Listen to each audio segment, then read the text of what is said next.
Olá, boa noite. Esses são os destaques do Redação TV desta sexta-feira, 22 de setembro.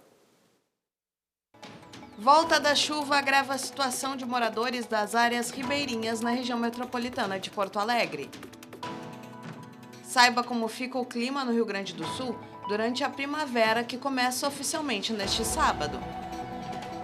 Menina de 9 anos que vive com doença rara leva a família a questionar direito ao ensino domiciliar e promove debate sobre a inclusão escolar. E tem também as atrações da agenda cultural para este final de semana.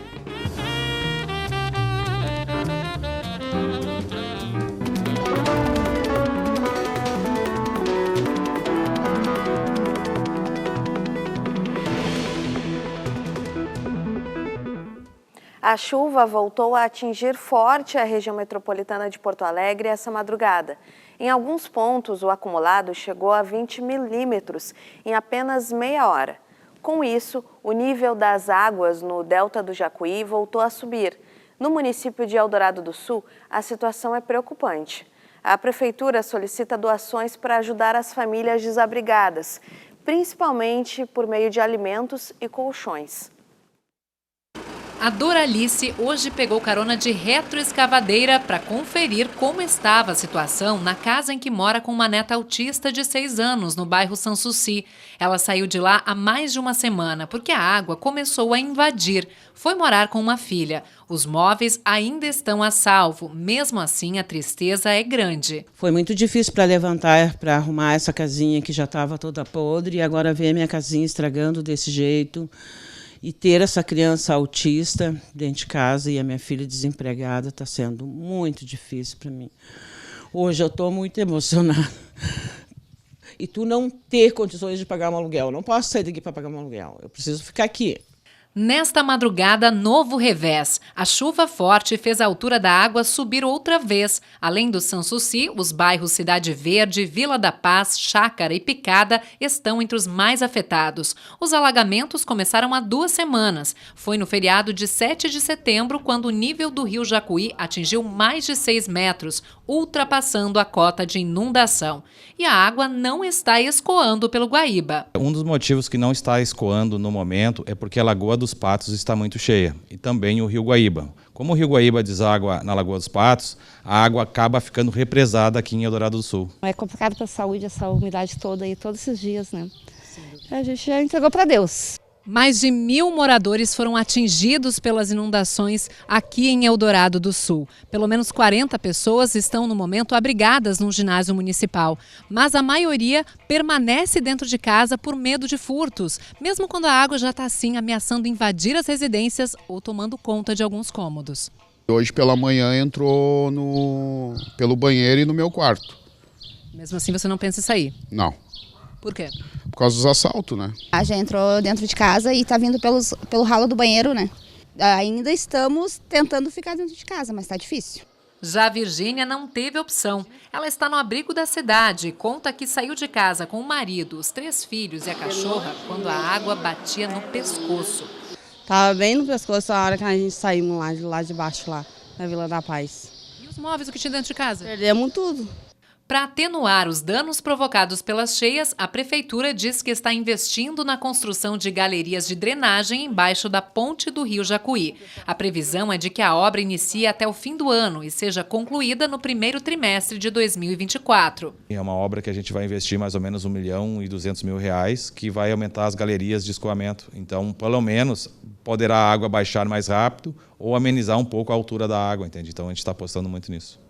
Enquanto isso, o jeito é levar assistência às famílias. Para isso, a Defesa Civil montou bases de monitoramento e recebimento de doações em locais alagáveis do município. Essa carga de pallets doados chegou para ajudar os moradores a erguerem os móveis. O foco da Defesa Civil é estar presente e dando assistência a todas as famílias. A gente tem diferentes tipos de demandas, né? Desde ajudar a levantar os móveis, fazer remoções de pessoas que estão em áreas mais afetadas, levar para casa de familiar, até o atestado da Defesa Civil para aquelas pessoas que não puderam ir para o emprego, ir para a escola, para ajudar a salvar os empregos. Um trabalho que conta com a ajuda de voluntários como a Júlia. Ela não teve a casa alagada, mas foi dar um apoio para os vizinhos. Porque a união, ela faz a força. E nem que seja por um pouquinho que a gente faça, já vai fazer a diferença, né? Com esses familiares, essas pessoas que estão atingidas. Seguir em frente, né? Não abaixar a cabeça. Tem que ter muita resiliência, né? E a gente segue falando desse mau tempo que insiste em permanecer aqui sob o estado, né? E o retorno das chuvas, ele também causou transtornos em Alvorada.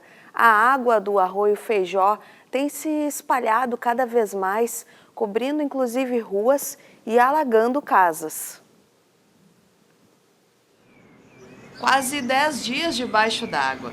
Essa é a situação que centenas de moradores de Alvorada têm vivido. Após o Arroio Feijó começar a baixar na quinta, a chuva desta sexta-feira voltou a preocupar os moradores. Subiu muito ligeiro a água, né? Em questão de um dia já estava água aqui, já na frente de casa. Já.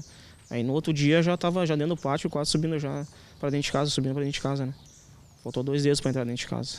Você pode ver lá a marca verde, né? Que nem eu falei lá. Faltou 2 dedos para entrar dentro de casa.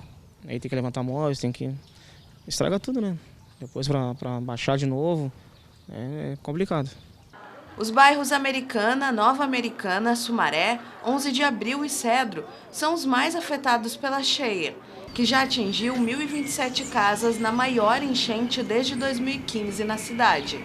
Aquelas famílias que já estão com a casa sem água, a gente já está fornecendo. Hoje à tarde saiu a equipe da assistência social entregar os kits limpeza, né? E também a cesta básica.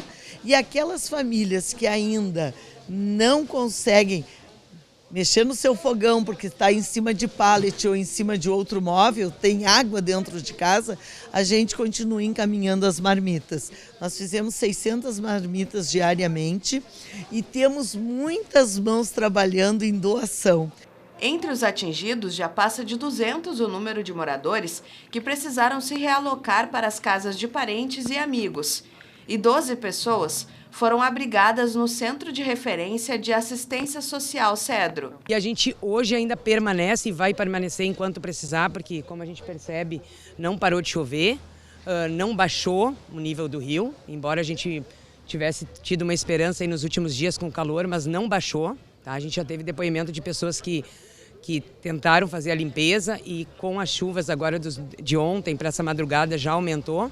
A gente está contando muito com a solidariedade de toda a comunidade, agradece, está sendo bem importante, porque diariamente para as famílias que não se retiraram do local por medo, né, insegurança de deixar seus pertences, o pouco que sobrou, nós aqui fornecemos todo o suporte, levando todas as alimentações, água, vela, né, e tudo mais que for necessário. Além da água invadindo os pátios, os moradores também lidam com a falta de energia. Segundo a CE Equatorial, cerca de 400 clientes tiveram a luz desligada para evitar o risco de eletrocução. Tem que esperar baixar bastante, não adianta. E daí a gente fica nessa pendência aí, bravo. A gente fica aí no escuro, só com a lanterna, mas tem que passar, tem que ir levando. A previsão de chuva para os próximos dias deixa o alerta ligado e a necessidade de manter o trabalho de apoio às famílias de forma constante. A gente vai manter esse trabalho, a gente conta com os companheiros, né?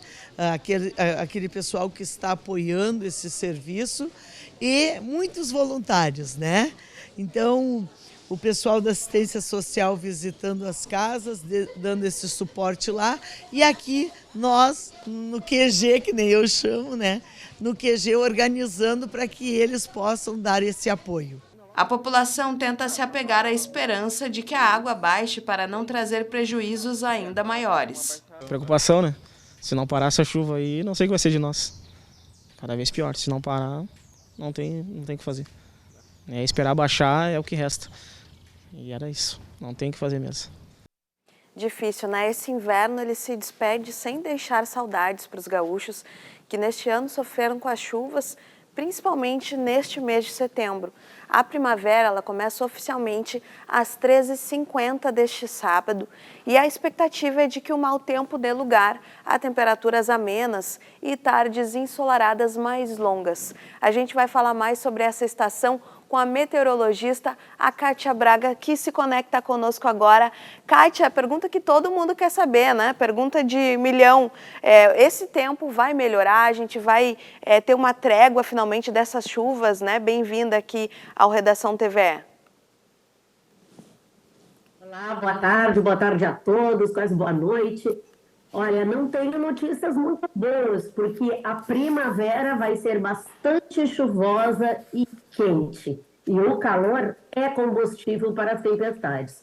Nós estamos em ano de El Niño, onde há mais chuva na região, principalmente aqui no Rio Grande do Sul. Então, as chuvas ficarão frequentes, sim, nesse trimestre da primavera, setembro, outubro, novembro, ainda com chuva. Nós vamos ter chuva que vai aumentar os níveis do rio, pode causar mais enchentes. Então, é um período de muita preocupação e alerta. Nós da Metsul estamos sempre a postos, trazendo todas as informações cada vez mais assertivas.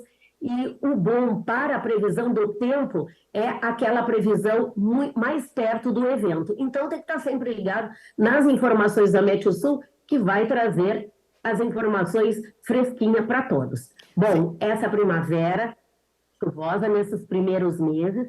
Na segunda metade da primavera, a chuva tende a ficar mais amena. Mas a primavera é um período quente, onde o calor é um grande combustível para as tempestades. A segunda etapa da primavera, essa segunda metade da primavera, vamos ter mais eventos convectivos de chuva. Porque o que traz a chuva? Frentes frias e também eventos convectivos. O que é isso? É quando tem muito calor e esse calor causa chuvas. Então, na próxima Kátia, metade... a gente teve essa notícia essa semana, né, de altas temperaturas pelo país, né? A gente vai ter isso aqui também no estado. Você já vinha falando, né, que esse calor ele também é combustível para chuvas e tempestades, que você fala tempestades, a gente já fica até com medo, né?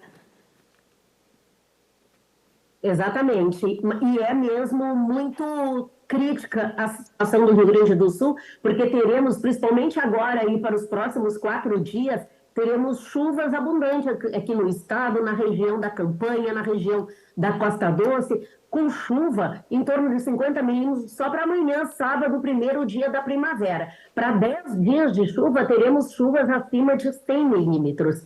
E como tu bem falaste, esse calor, que ainda teremos calor bastante intenso, mas principalmente na região noroeste do estado. Hoje já fez temperatura de 33 graus na região de Santa Rosa, ali na região das Missões. E teremos calor aí para os próximos dias, principalmente na região noroeste e região sul do estado, principalmente a região norte do Paraná, com temperaturas acima de 40 graus. Aqui no Rio Grande do Sul, o calor vai ficar mais concentrado na região serrana, região norte, principalmente região noroeste. Então, esse calor, que é combustível para os temporais, é também um dos fatores que acontecerá nessa primavera. Teremos muitos ventos também. A partir dos próximos dias, os ventos estarão mais intensos e é muito característica da primavera. É uma combinação,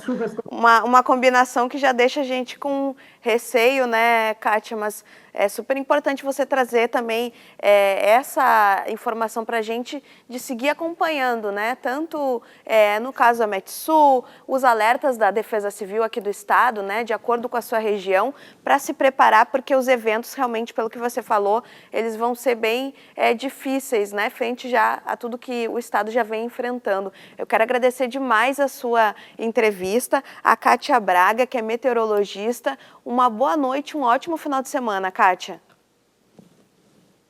Uma boa noite a todos. Saudações meteorológicas. E a gente segue falando da primavera, né? Que, como a Kátia antecipou, ela vai iniciar com muita chuva em todo o Rio Grande do Sul. Nós vamos conferir agora como vão ficar as temperaturas neste final de semana.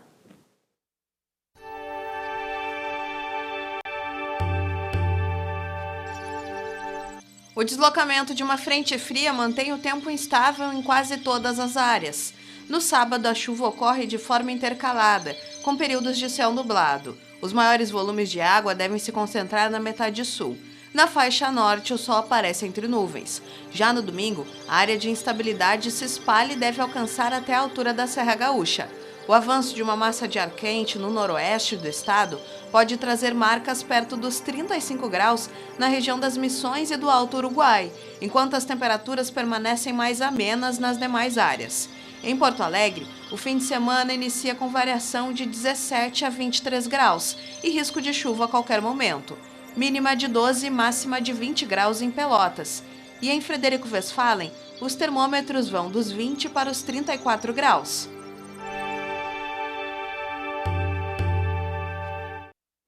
Agora o Redação TVE abre um debate sobre educação. Uma família de Santa Catarina que recorre ao tratamento de uma especialista gaúcha para a filha de 9 anos que vive com uma doença rara está buscando na justiça o direito do ensino domiciliar. A Lavínia tem 9 anos e uma síndrome genética rara, mucopolissacaridose do tipo 3C, também chamada de doença de São Felipe. Ela nasceu como uma criança normal, não tinha nada, desde bebê não tinha nenhum sintoma. Quando ela adquiriu os 2 anos de idade, a gente percebeu uma dificuldade com a fala. Também surgiram problemas motores. Esta médica geneticista gaúcha, referência em aconselhamento genético e diagnóstico de doenças raras, acompanha o caso e explica a condição de crianças com a mesma síndrome. Já na infância, perto dos 3 anos, começam a ter alterações comportamentais provocadas pelo depósito de uma substância no sistema nervoso central. Causam um tipo de demência infantil, ou seja, a criança tem uma regressão neurológica.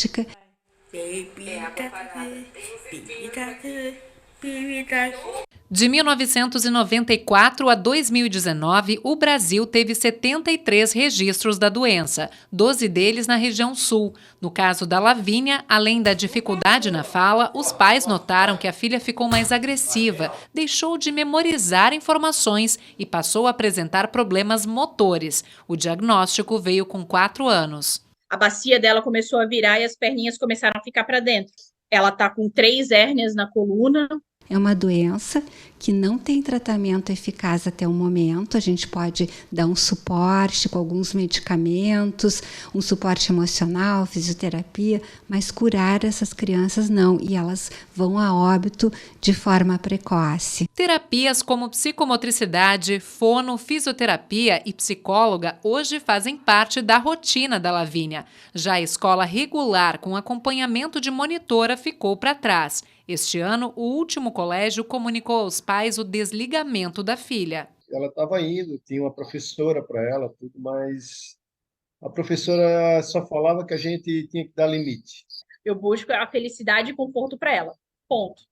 E de que qual forma que é isso? Hoje é o ensino domiciliar, porque, infelizmente, a gente já teve experiência em escola especializada, em escola comum, privada e pública, que não, infelizmente, eles não têm capacidade para poder cuidar da Lavínia no seu ambiente escolar. Que eles querem ensinar, só que ela, devido à doença dela, tem que se adaptar a ela, o que ela vai aceitar, não é o que o professor vai impor ali, ela vai fazer, não vai.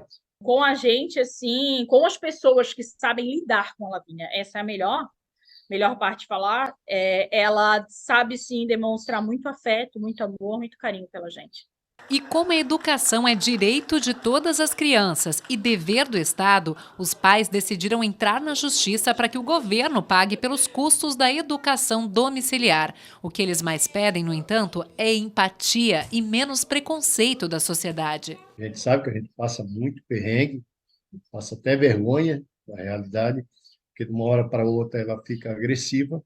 É o pior, esse preconceito, essa não empatia, sabe? De acharem que tudo é birra da Lavínia. Eu quero que o pessoal comece realmente a ter a empatia e amor, principalmente com as famílias, porque não é, a criança sofre, as pessoas com deficiência sofrem, mas vocês podem ter certeza que a família, o entorno, sofre junto. E sofre pior por a gente ser incapaz de tirar a dor, o preconceito das outras pessoas que lidam com ela. E a gente segue falando de inclusão escolar, pois a campanha Setembro Verde nos lembra da importância de fornecer ensino de qualidade para toda a população, incluindo as pessoas que têm deficiência.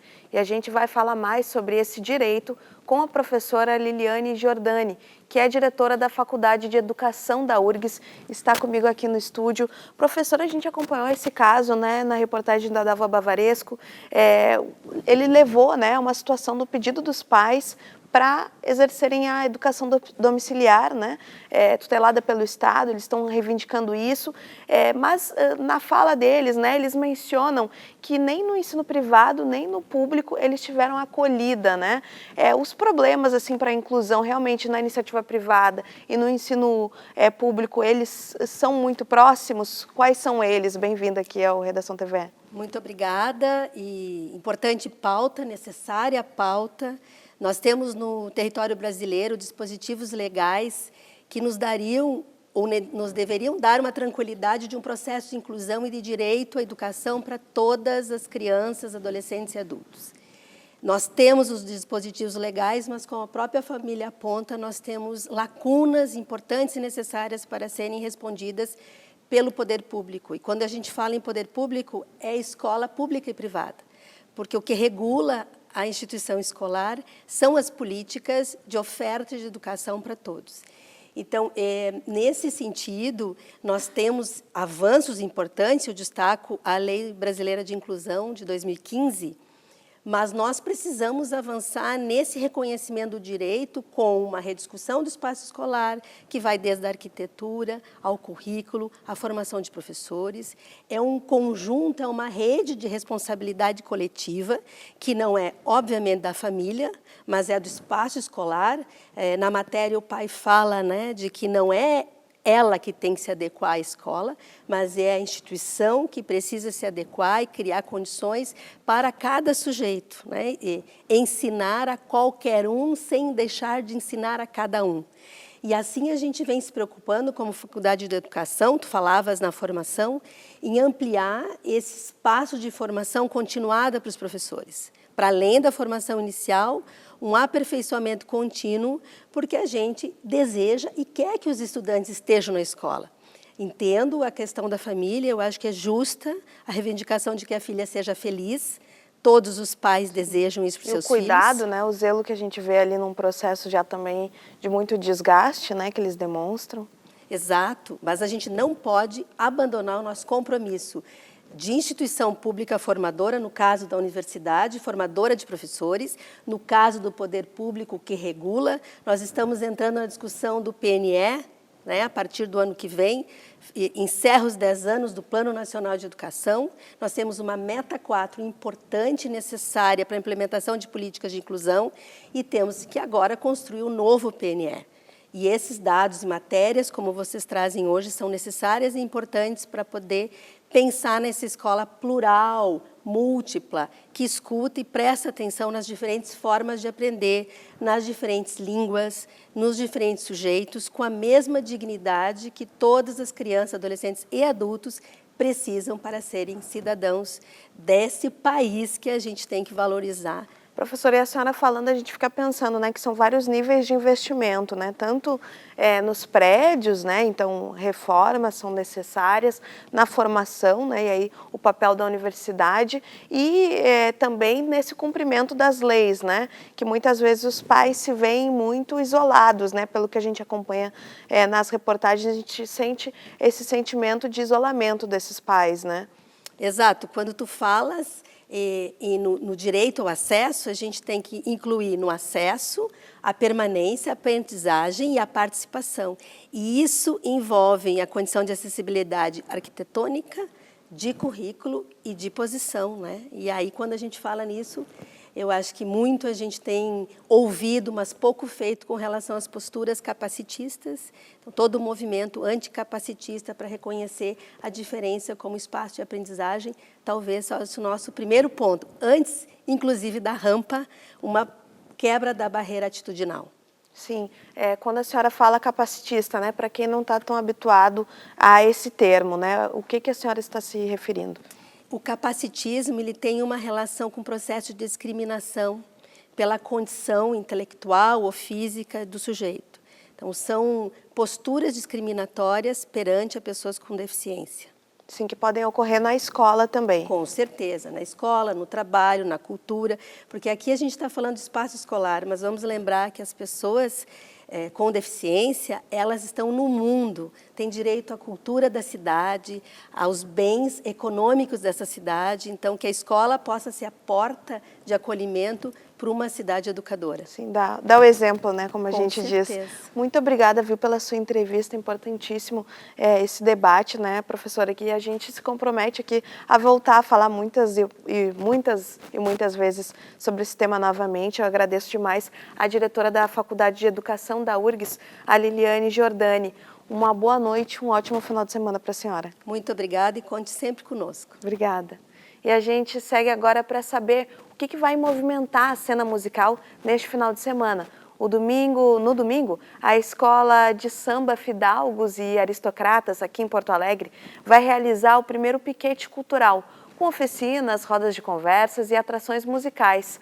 A programação vai iniciar às 10 da manhã na quadra da escola. E o evento também vai arrecadar alimentos e materiais para as famílias afetadas pelas enchentes.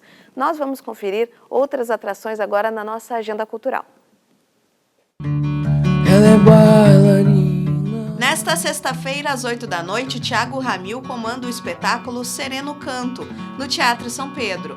O artista recebe convidados para propiciar ao público histórias e melodias compostas como acalantos. O projeto se desdobrou em podcast, lançado neste ano. Entrada gratuita.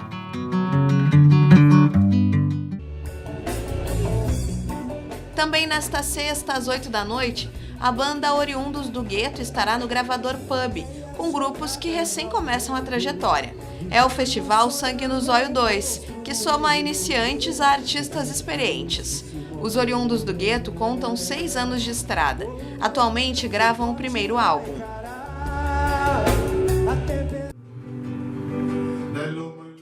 Ser gaúcho não me chega, but I like it. É o novo recital do músico e apresentador Demétrio Xavier, no Espaço 373. Hoje, às 9 da noite, o gauchismo nas canções e poemas platinos e riograndenses. O artista participou recentemente do primeiro Congresso Internacional Yupanquiano em Córdoba, na Argentina, evento que celebra a obra do compositor Atahualpa Yupanqui, referência da música naquele país.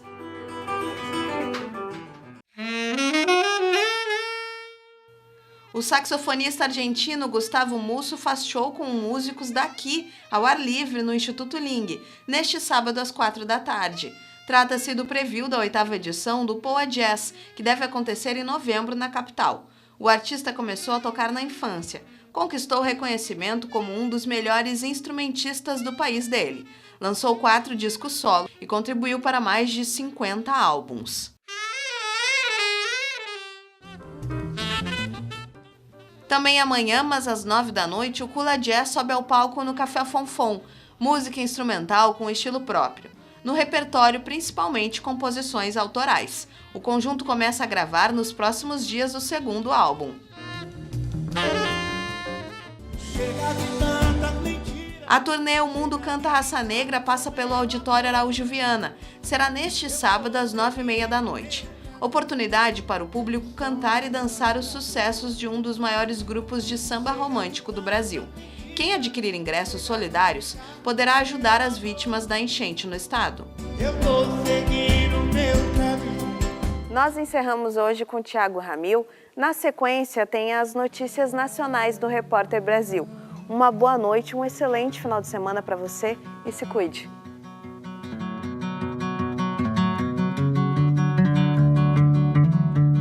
Tem o passo leve, passa breve, segue.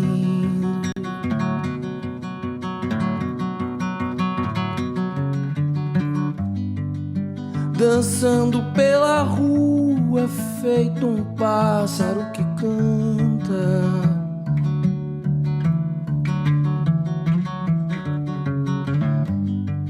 E descansa na minha sombra quando cansa da cidade.